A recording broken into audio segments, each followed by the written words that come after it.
आज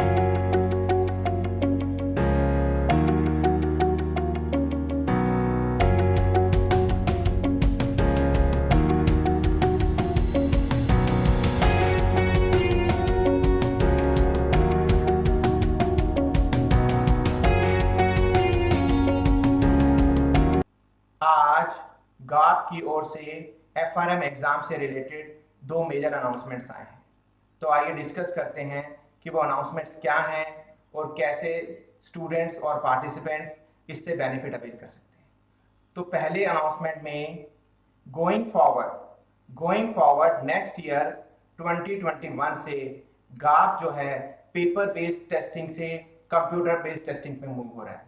computer based testing पे move हो रहा है पेपर बेस्ड टेस्टिंग से। मतलब अभी तक आप एग्जाम देने जाते थे एफआरएम का, आपको आपके सिटी में कोई कॉलेज अलॉट होता था, कोई सेंटर अलॉट होता था, वहां पे आप जाते थे, आपको हार्ड कॉपीज मिलती थी, आप एग्जाम देते थे। अब गोइंग फॉरवर्ड आपको एक कंप्यूटर सेंटर अलॉट होएगा, वहां पे जाकर आपको एग्जाम देना होगा। ये एक पहला मूव है। दूसरी अनाउंसमेंट में they have increase the testing window. मतलब अभी तक एफआरएम पार्ट 1 का एग्जाम एक साल में 2 बार हुआ करता था, May and November. Going forward next year 2021 से एफआरएम पार्ट 1 का एग्जाम एक साल में 3 बार हुआ करेगा, मई जुलाई एंड नवंबर। हाउएवर पार्ट 2 का एग्जाम एक साल में 2 बार हुआ करता था, May and November. Going forward FRM part 2 का एग्जाम एक साल में 2 ही बार हुआ करेगा, बट मंथ चेंज कर दिए, मई एंड दिसंबर, राइट। तो अगर आपको याद हो रिसेंट पास्ट में भी सीएफए इंस्टीट्यूट ने भी सिमिलर टाइप ऑफ अनाउंसमेंट्स करी है। Similar type of announcement CFA institute से भी आई थी पीछे। उन्होंने भी they have also transitioned from paper based testing to computer based testing. उन्होंने भी अपनी टेस्टिंग विंडो बढ़ा दी है। सीएफए लेवल 1 का एग्जाम जो एक साल में 2 बार हुआ करता था, अब वो 4 बार हुआ करेगा। सीएफए लेवल 2 लेवल 3 का एग्जाम जो एक साल में 1 बार हुआ करता था, अब वो 2 बार हुआ करेगा। ठीक है, तो गाप की ओर से भी हमने ये आज अनाउंसमेंट्स देखी हैं। तो हम लोग काफी अप्रिशिएट करते हैं गाप के इस मूव का। और जो इमीडिएट में मुझे दो बेनिफिट्स नजर आते हैं इन अनाउंसमेंट से, वो मैं आपको डिस्कस कर देता हूँ। एक जो पहला बेनिफिट जो मुझे लगता है, देखिए अभी तक क्या होता था, कॉलेज के स्टूडेंट्स मेरे पास आते थे, बोलते थे कि सर एफआरएम एग्जाम वाले दिन मेरा तो कॉलेज का एग्जाम है, मेरा तो इंटरनल एग्जाम है, मेरा तो वाइवा है, मेरे तो कॉलेज की कमिटमेंट है। तो ये एक बड़ा मेजर चैलेंज रहता था कॉलेज के स्टूडेंट्स के लिए। ये चैलेंज ऑलमोस्ट रिमूव हो गया है, खत्म हो गया है चैलेंज स्टूडेंट्स के लिए। अब जब ये कंप्यूटर बेस्ड टेस्टिंग होगी तो वहां पर एग्जाम की एक डेट ना होके वहां पे एक टेस्टिंग विंडो होगी। से फॉर एग्जांपल 14 डेज, आपको 14 डेज की विंडो मिलेगी। आप चूज कर सकते हैं कि आपको एग्जाम कौन से वाले दिन देना है, तो आपके पास चॉइसेस बढ़ गए। तो अगर आपको लगता है कि इस ड्यूरेशन में मेरे कॉलेज की कुछ कमिटमेंट होगी, तो आप वो डेट्स अवॉइड कर सकते हैं, या स्टेट अवे आप संडे वाली डेट ले सकते हैं। तो ये वाला जो चैलेंज था कॉलेज स्टूडेंट्स का, वो काफी हद तक एड्रेस हो गया है। सेकंड जो बेनिफिट जो मुझे नजर आता है वो ये है, देखिए मैं 2012 से एफआरएम पार्ट 1 और पार्ट 2 की ट्रेनिंग करवा रहा हूँ दिल्ली में और ऑनलाइन, राइट। तो ड्यूरिंग दिस पीरियड करीब करीब more than 8 years, during this period मेरे पास हर बैच के समय स्टूडेंट्स की एक बड़ी कॉमन क्वेरी होती है कि क्या सर हम लोग एफआरएम पार्ट 1 और पार्ट 2 का एग्जाम इकट्ठे दे दें। मैंने अभी तक मैंने हमेशा डिस्करेज किया है स्टूडेंट को कि एफआरएम पार्ट 1 और पार्ट 2 का एग्जाम इकट्ठे नहीं देना है। उसके तीन रीजन है। पहला रीजन, एक तो करिकुलम काफी वास्ट है और डिफिकल्ट भी है। दूसरा, और उसके लिए टाइम चाहिए। दूसरा रीजन ये है कि देखिए जब हम एफआरएम कर रहे हैं, एफआरएम जैसा हाई एंड कोर्स कर रहे हैं, तो ये नहीं करना कि सिर्फ पास ही होना है। ठीक है, पास होने के बाद जब हम जॉब में जाएंगे या ऑलरेडी जॉब में हैं, जब उस स्किल सेट को हम लोग अप्लाई करने जाएंगे तो हमें अच्छे से आना चाहिए।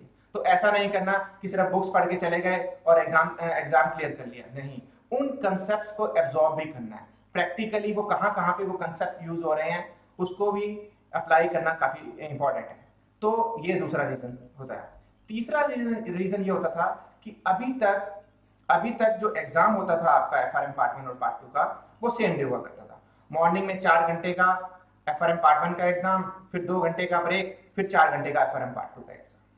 तो जो स्टूडेंट FRM दोनों लेवल एग्जाम इकट्ठे दे रहा है तो उसके लिए बीच में टाइम बहुत कम मिलता था, 2 घंटे का टाइम, वो भी इवेंचुअली आपका 1 घंटे का टाइम रह जाता था। रीजन क्या है, आपने FRM पार्ट 1 का एग्जाम दिया, आधा घंटा तो आपको रूम के बाहर निकलने में लग जाएगा, अनाउंसमेंट होगी कि इस ये वाले स्टूडेंट्स बाहर निकले, तो आधा घंटा उसमें लग जाता था। और FRM पार्ट 2 का एग्जाम जाने के लिए आपको रूम में एंटर करना है आधे घंटे पहले, तो नेट आपको आधे घंटा मिलता था फ्रेश होने के लिए, जो कि बहुत कम टाइम है। ठीक है, अब यही टाइम इंक्रीज होके अप्रोक्सीमेटली 25-26 डेज का मिलेगा आपको।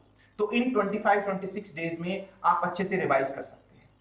तो थोड़ा सा आसान हो गया है, एक फैक्टर कम हो गया है FRM पार्ट 1 और पार्ट 2 एग्जाम जो हम अवॉइड करते थे इकट्ठा देने के लिए, उसमें से एक फैक्टर अवॉइड हो गया।